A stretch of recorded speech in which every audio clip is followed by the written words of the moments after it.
Meta had a busy month in March with upgrades, leaks, and news about its future plans. Other players in the VR world not wanting to be left behind also come up with exciting new announcements. We will cover all of this and more in this episode of VR News. Let's start with leaks about the new Quest 3S. After some problems and disagreements, Meta still plans to bring the upcoming cheaper version of the Quest 3 to China via a partnership with Tencent starting in Q4 of this year. The deal remains the same as previously stated. Meta will get most of the device revenue, while Tencent will get most of the revenue from the content. This is some sad news for ByteDance's Pico, which plans to release an upgraded Pico 4S this year. But for us, the consumers, the more competition there is in the VR space, the better devices and games we will get. And this is not all. If you have been waiting for more details about the Quest 3S, we just got some leaks about some images that supposedly have been released in a Meta user research Zoom meeting. Here we can see what is supposed to be the new headset, which has lower resolution and storage than the Quest 3. But outside of that and the very likely use of the Fresnel lenses, this device should still use the Snapdragon XR2 Gen 2 and even be able of color pass-through. So, if you hesitated to get a Quest 3 because of the higher price, this might prove to be the perfect headset for you,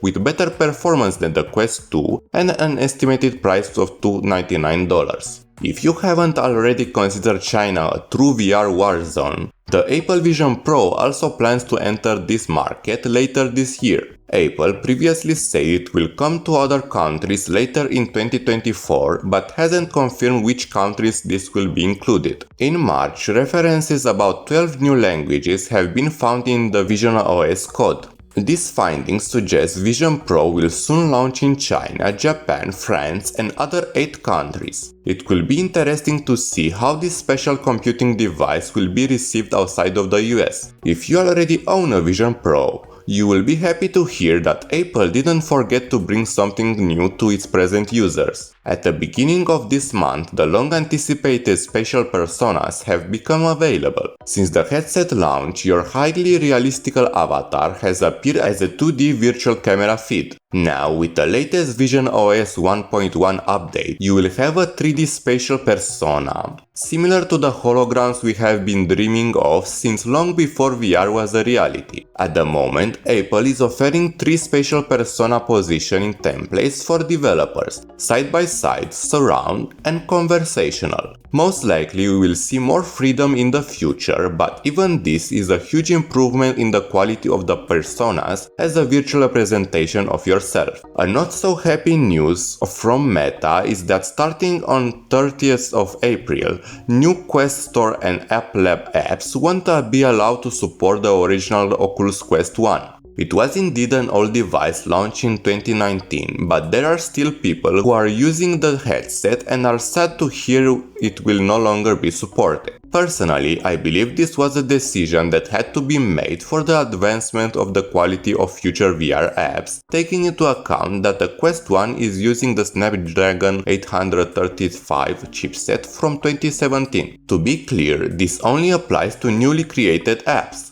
Existing apps will still be available to release updates that support Quest 1 if they want, but from what I hear, the number of users of the Quest 1 headsets is not high enough to justify the extra work for most VR developers. On a happier note, the VR game that impressed me the most this month was Medieval Dynasty. No matter if you are a survival fan or not, this game looks like it will bring a level of complexity and purpose that can be found anywhere else. A big difference from other survival games is that you will not only need to worry about your own survival, but also the prosperity of the settlement you are trying to create. And if you wish to become something a little more than a traditional survivor in this medieval world, most likely you will be able to. The level of detail could be impressive even compared with a flat screen counterpart. Right now you can get the game from the Meta store at the price of $29.99. If you are one of the people who doesn't want to have anything to do with Meta,